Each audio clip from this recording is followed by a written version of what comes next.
Hello friends, let me talk to you about the poem titled The Road Not Taken by Robert Frost. The poem was first published in the August 1915 issue of the Atlantic Monthly. Later, in 1916, it came out as the opening poem of the collection titled Mountain Interval. It is a narrative poem, a simple narrative poem of 20 lines, 4 stanzas, 5 lines each. The rhyme scheme is AB, AAB, and the meter followed is iambic tetrameter. Let me just read the poem to you. Two roads diverged in a yellow wood, and sorry I could not travel both and be one traveller. Long I stood and looked down one as far as I could, to where it bent in the undergrowth. Then took the other as just as fair, and having perhaps the better claim, because it was grassy and wanted wear, though as for that, the passing there had warned them really about the same. And both that morning equally lay in leaves no step had trodden black. Oh, I kept the first for another day, yet knowing how way leads on to way, I doubted if I should ever come back. I shall be telling this with a sigh, somewhere ages and ages hence.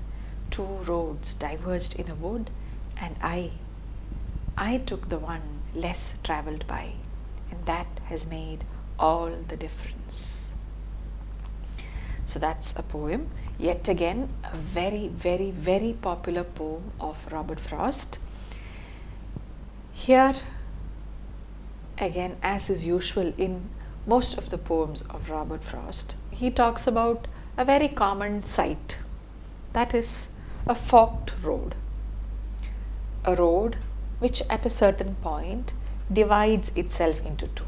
Now this is not a new sight, but then he makes us think of the implications of this forked road, because most of us in our lives at some point or the other have stood at this point where there were two choices offered to us, this one or that one, and we have definitely at least once in our lives stood there at that point, at that forking, not knowing what the right choice would be. So first stanza, two roads diverged in a yellow wood. Yellow wood, it only refers to the autumn season, the fall, when the leaves have all turned yellow, and so it is maybe late summer, early autumn, when the leaves are all yellow. And so two roads diverged. At that point he is walking through a wood, and he reaches a point where the road divides into two, diverged into two, and he stood there looking. Long I stood and looked down one as far as I could, to where it bent in the undergrowth. So he looks at this road, he looks at the other road, and he feels sorry that he cannot travel both and be one traveler, because that is not possible. You have to choose one or the other. You can't have both. In most cases, you can't have both. And so he feels sorry for himself that he is not able to choose both or explore both the roads. And he stands, he looks at one until far away in a bend. There is a bend there, and from there the road maybe just takes the bend and moves out of your sight, or you can't see it anymore. And he looked at the other road, and that one too he looked for a long time, unable to take a firm decision. So he looked at one as far as I could to where it bent in the undergrowth, then took the other as just as fair, and having perhaps the better claim, because it was grassy and wanted wear. Okay, and so he says, then he, after standing there and looking at both the roads for some time, utterly confused, finally he decided to take the other road. And this one was just as fair. This too seemed to be a good road, and having perhaps the better claim because it was grassy and wanted wear. So this road, it was grassy, it was kind of overgrown with grass, and it wanted wear in the sense it seemed like a road that was less traveled, and somehow he felt that that is what he should do, that this is the road that he should choose. Though as for that, the passing there had warned them really about the same. And then he says, both roads kind of seemed almost equal, so but this one seemed a little less traveled. And so he again stood there, and finally he decided to take this one, which was grassy and wanted wear. And both that morning equally lay, in leaves no step had trodden black. So this was early morning, as far as we can understand. So because both the roads were covered with leaves, leaves that had just fallen the night before, and nobody had walked over them. And that is why he says, in leaves no step had trodden black, because you know that when you apply pressure on leaves, when you stamp them, when you walk over them, when you crush them, they change color. Yellow leaves become black. And so he says that nobody seems to have walked there before me, at least this morning, because all the leaves are still yellow. Oh, I kept the first for another day, yet knowing her way leads to way, I doubted if I should ever come back. So he decided, okay, let me take this one. And he knew that, and he decided, I'll keep the first for another day, I'll come back. And another day, maybe I'll go through this road and see where it takes me. Even as he said that to himself, he knew that that was quite impossible, because way leads on to way. In life, there is hardly a comeback. It's not as if you're going for a walk, a routine walk every day. You take one road, you come back home. The next day you decide to take the other road, you come back home. So that is not how life is.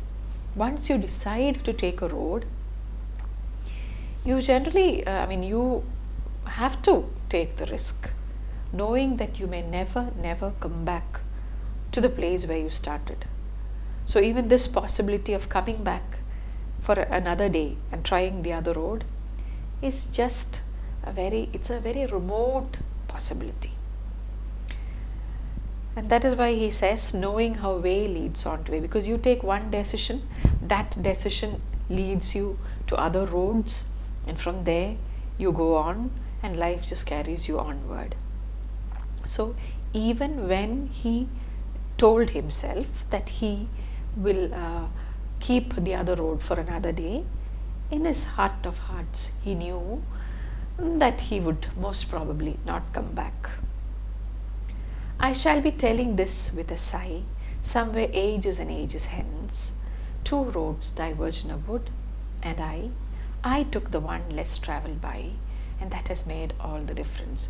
So he says that I might be, maybe, who knows, after many years, I might say with a sigh. Sigh can symbolize regret. Sigh can also be a happy sigh.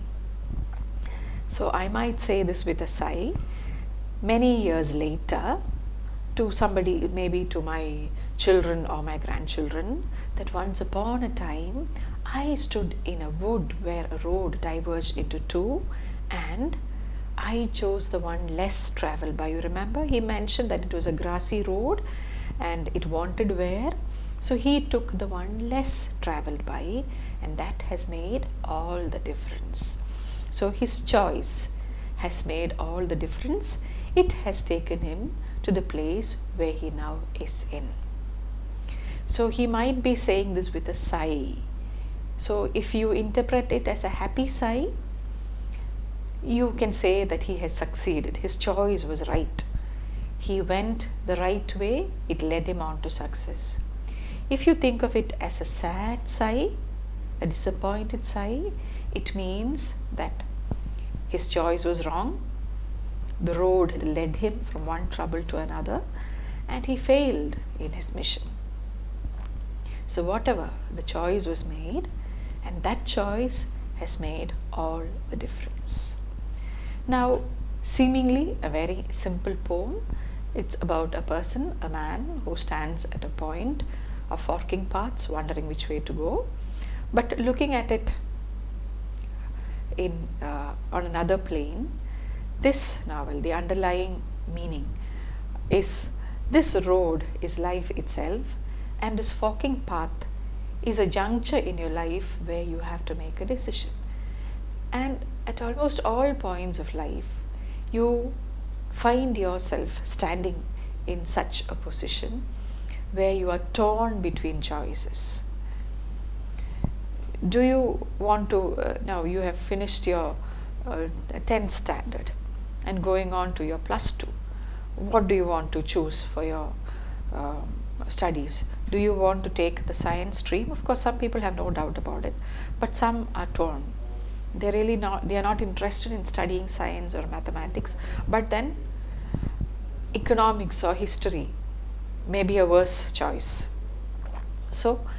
And again with school, because you take especially after your 10th, you make a choice about the group that you want to choose for your studies, and that will definitely affect all your future decisions.